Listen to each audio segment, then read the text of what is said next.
नाज़रीन, drama serial हू की अगली एपिसोड में आप देखेंगे कि अम्मा जान अपनी कोशिशों में काफ़ी हद तक कामयाब हो जाएंगी और उनकी कोशिशों की वजह से ही हया और जाफ़र इलाही के दरमियान काफ़ी हद तक दूरियां ख़त्म हो जाएंगी। जाफ़र इलाही हया की खिदमत और उसकी खूबसूरती से काफ़ी हद तक मुतासिर हो जाएगा। जाफ़र इलाही के दिल में ये शिकवा भी होगा कि उसकी पहली बीवी मैमूना उसे इस हालत में छोड़कर गांव चली गई। जाफ़र इलाही के दिल में कहीं हल्का सा ये शक मौजूद होगा कि हया ये सब कुछ किसी और मकसद के लिए कर रही है, तो हया उस पर यह वाज़े कर देगी कि वो ये सारे काम अम्मा जान के डर या उनके हुक्म की वजह से नहीं कर रही, बल्कि वो जाफ़र इलाही की बीवी है और उस पर यह फ़र्ज़ है कि वो जाफ़र इलाही की इस हालत में पूरी तरह से तीमारदारी करे। जाफ़र इलाही का हया पर गुस्सा काफ़ी हद तक कम हो जाएगा और हया जाफ़र इलाही के दिल में अपनी जगह बनाने में कामयाब हो जाएगी। जाफ़र और हया के दरमियान पैदा होती नज़दीकियों की खबर रेशम मैमूना बेगम तक पहुंचा देंगी। मैमूना को अम्मा जान की ये चाल समझ आ जाएगी कि किस तरह से मैमूना को गांव में भेजा गया है ताकि मैमूना की गैर मौजूदगी में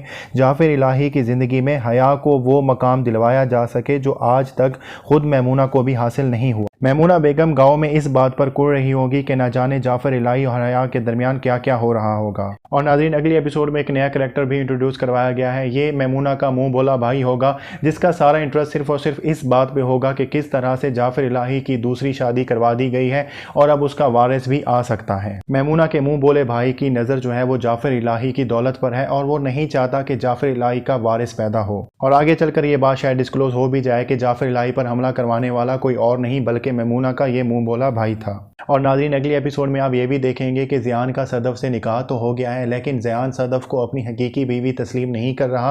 वो अभी तक हया के ख्वाबों से ही नहीं निकल रहा। ज़ियान की माँ पूरी कोशिशें करेगी कि उसका बेटा सदफ़ को अपना ले, लेकिन वो इस अपनी सारी कोशिशों में नाकाम हो जाएगी। इस तरह से देखा जाए तो हया का निकाह चाहे जाफ़र इलाही के साथ एक डील के तहत या दबाव के तहत हुआ, लेकिन उसके बावजूद भी वो अपना निकाह जाफ़र इलाही के साथ निभा रही है। लेकिन अगर दूसरी तरफ देखा जाए तो ज़ियान ने सदफ़ के साथ सिर्फ और सिर्फ निकाह किया है, उसे वो अपने नाम के साथ ही बांध कर रखना चाहता है। वो उसे वो इज्जत नहीं दे रहा जिसका उसे हक है। यहाँ पर ज़ियान और सदफ़ के दरमियान की पर्सनैलिटी का जो गैप है वो बिल्कुल वाज़े हो गया है कि हया निकाह के रिश्ते को बहुत ज़्यादा मुक़द्दस समझती है, तो ज़ियान ने निकाह के रिश्ते को तो मजाक ही बना लिया है। तो नाज़रीन, ये थी आज की वीडियो। अगर आपको हमारी वीडियो अच्छी लगी तो हमारी वीडियो को ज़रूर लाइक कीजिएगा और हमारे चैनल को ज़रूर सब्सक्राइब कीजिएगा।